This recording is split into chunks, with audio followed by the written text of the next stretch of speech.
Greetings to you, my friends. I welcome you to another edition of Mentoring Masterclass with me, Bola, Adewara. Today, we want to look at how to help pastors in Africa. 10 ways to help pastors in Africa. Could be your pastoring in the US, Canada, UK, of developed world. In Africa, where a majority of the people are still ignorant of many things, such ignorance works diversely for and against the pastor. The pastors called after their bellies exploit these things to their own advantage. It is a difficult task for the pastor called of God to lead ignorant people. These are the pastors I am talking about today. Pastors called of God. The sincere pastor, the true pastor. Those pastors are vilified wrongly because the world thinks all pastors are the same. They will say, see one, see all. No, not all pastors are the same. The faithful pastors are doing the work with conscience according to the dictates of their calling. Suppose you are lucky or blessed to be under this pastor, I will say congratulations to you. And if you are not, I also say congratulations to you, because you would have known what to do to help your pastor by the end of this broadcast. You are mistaken if you think I am here to abuse pastors. No, I'm not here to abuse anybody. The truthful pastor or the fake, I am here to speak to you, you church members, on what you can do to assist your pastor. Even those pastors that are fake, how you can assist them to become true. The topic of my discussion is how to help your pastor in Africa. Don't forget, I put the emphasis, Africa. What are you doing to assist that fake pastor to become the true pastor? What are you doing to assist the faithful pastor to become better? Those of you who blast pastors on social media, have you checked yourselves? In what ways are you making their loads lighter? If you follow these 10 tips that I want to give you this afternoon, you will become a good Christian and God will reward you for it. Now, yesterday, I spoke to a pastor friend who was just transferred to another city. In our discussion, he said a lazy man cannot be a pastor. That you are not ministering to your members alone. The pastor often finds himself going to their homes to see them, to encourage them, to pray for them, to pray for the sick. If you are in a church, you are in church, people who are not even your church members come with their burdens. It could be financial, professional, family, children, attacks. When you desire to rest, people still come to engage you for one reason or the other. Men in different professions will come. Doctors, engineers, lecturers, students in secondary schools, students in the university, commercial driver, touts. All of them will come to exchange views with you. Yet, you, the pastor, minister to all of them. It makes you know that you have to know a bit of everything. A lazy man, I'm telling you the truth, a lazy man cannot be a pastor. Your pastor needs you. Now, let me tell you, here are the 10 suggestions on how you can help your pastor. Number 1, your pastor needs to have staff so he can have family time. So many churches in Africa have no structure. The pastor is the Alpha and Omega. He's the preacher.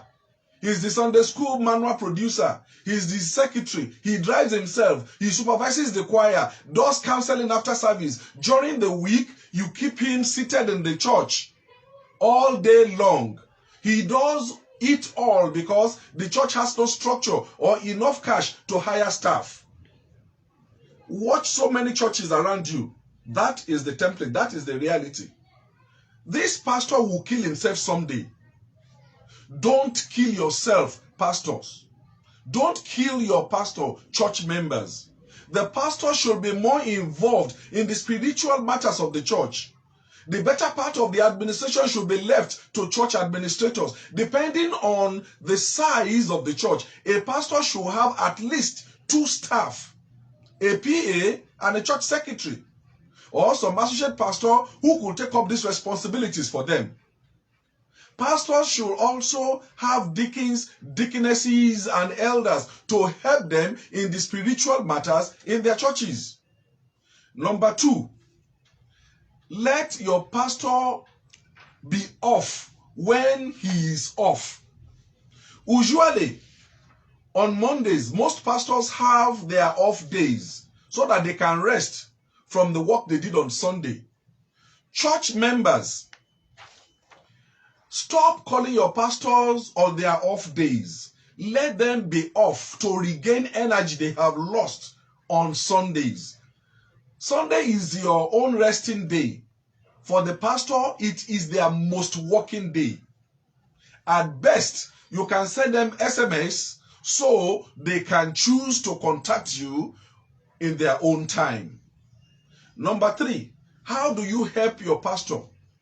Don't expect your pastor to be everywhere. In some churches, once the pastor is absent, Jesus is absent.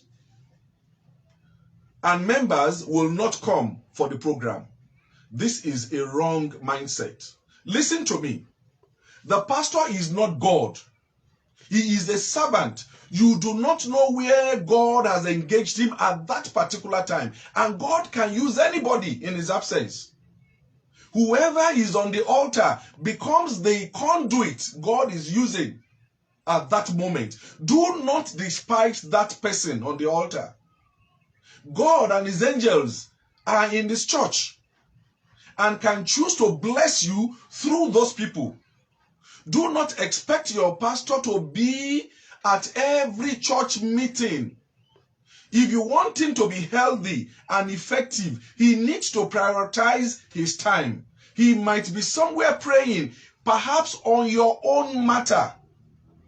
Christians, be your own pastor. Wake up. Be mature. Number 4, how can you help your pastor? Do the work of an evangelist.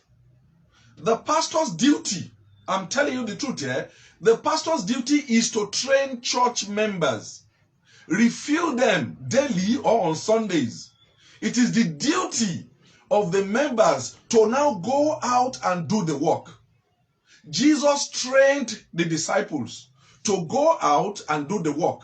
Church members, it is your duty to go after the absentees in the church, the sick in the hospital, the disgruntled, the broken marriages, etc. You deacons, deaconesses, elders, departmental coordinator, etc., etc.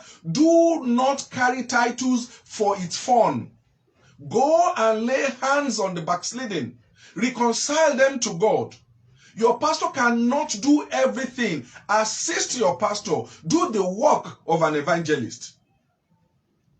Number 5. How do you help your pastor? Make yourself available and make yourself useful in your church. God has blessed so many people with different talents, different gifts in the church. These gifts with which you make a living should also be made available in your church, sometimes free of charge. If the church needs to pay for your services, let them know. If you have the time, be available as an usher, as a traffic warden, as a protocol officer.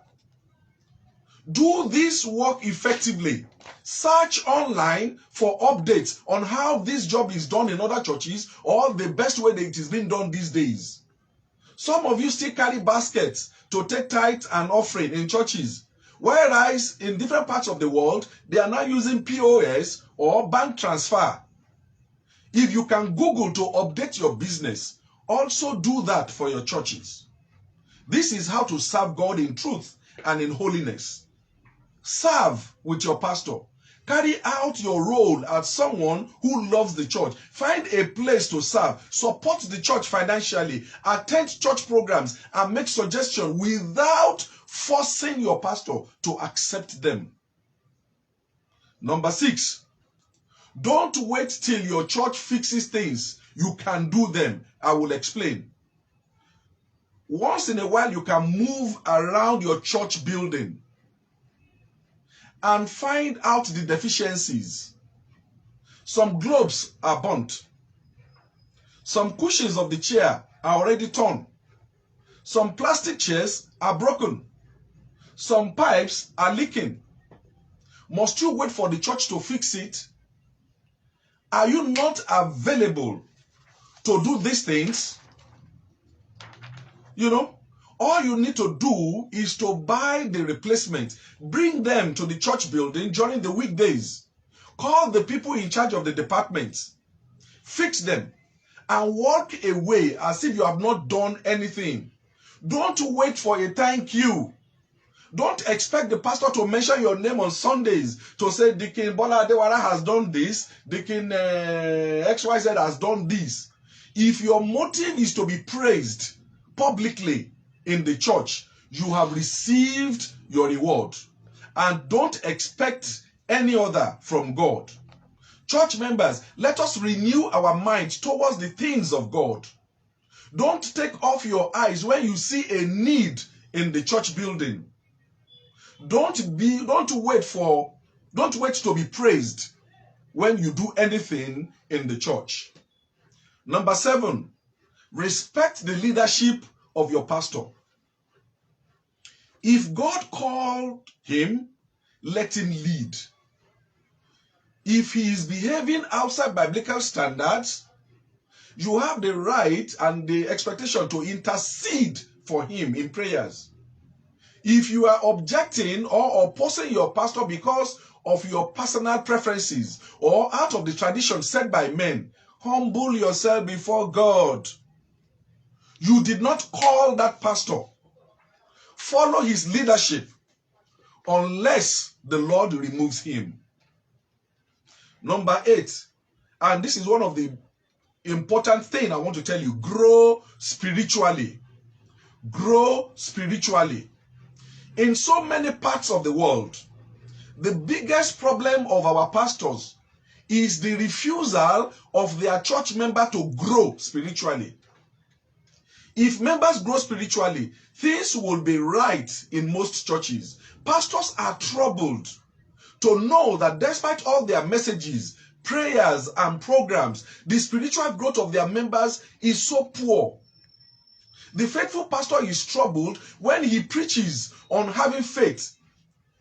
His members will still rush to him after service, talking faithlessly, shedding tears over their challenges. I can hear some pastors shouting on them, but I just spoke on faith. I just spoke on having faith.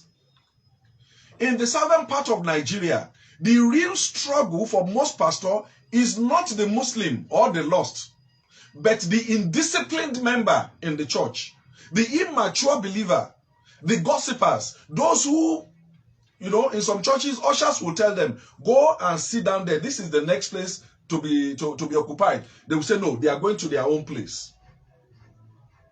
Such people, you cannot control them in the church. They come with their mindset. They know where they want to sit.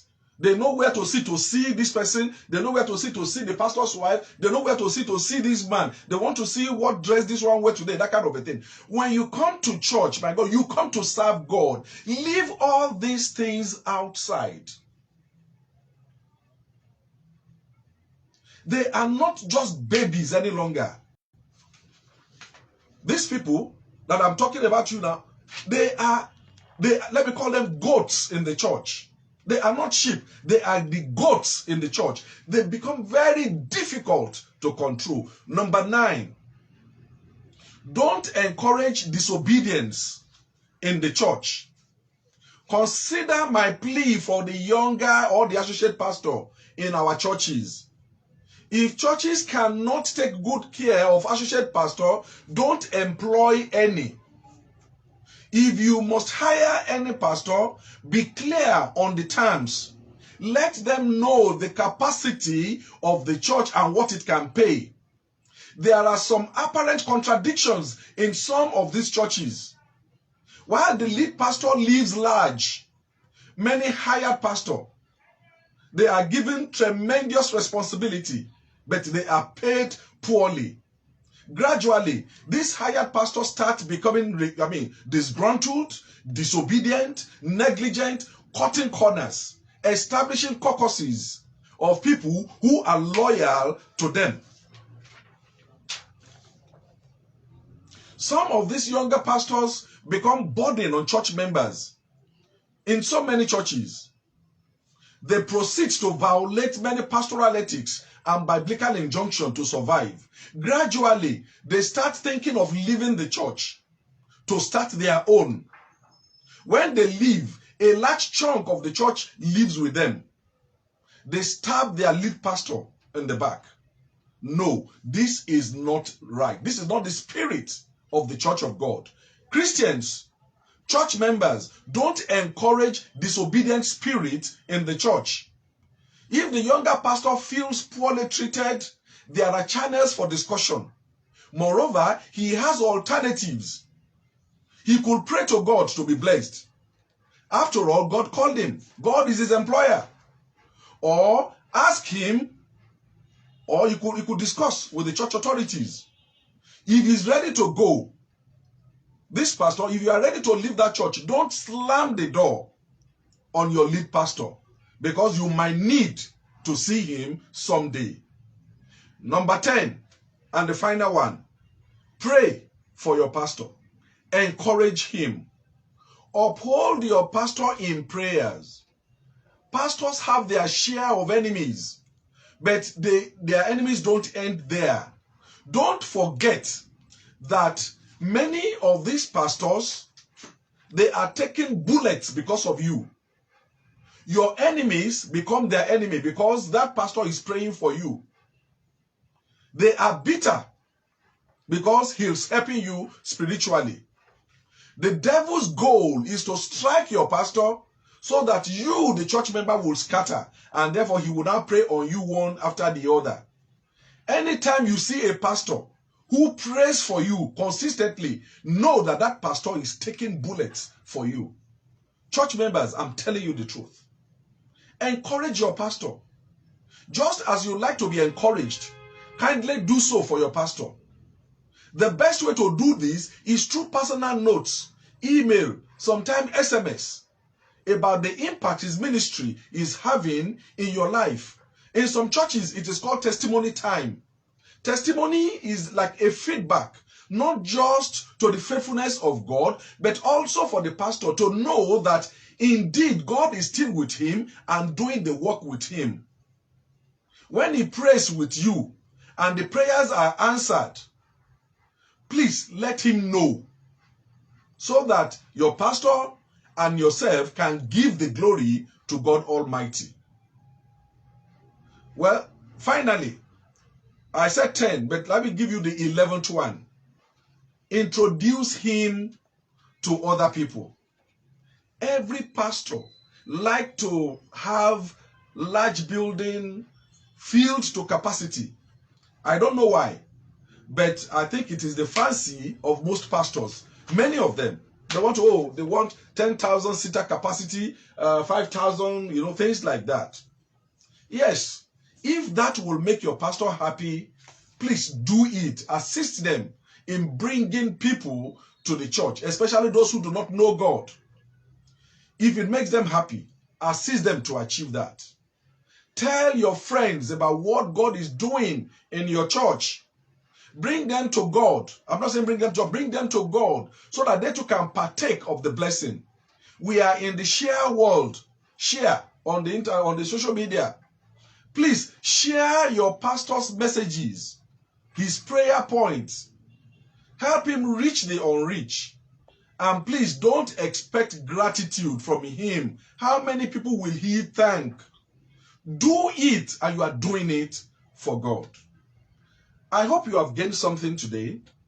10, 11 ways to help your pastors.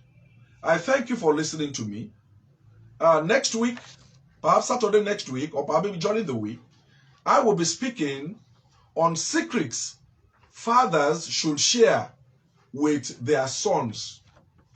If you are a father and your son is getting mature gradually, there are some secrets you need to start sharing with them as they move on in life. Thank you so much for listening to me. We'll see some other time. Bye.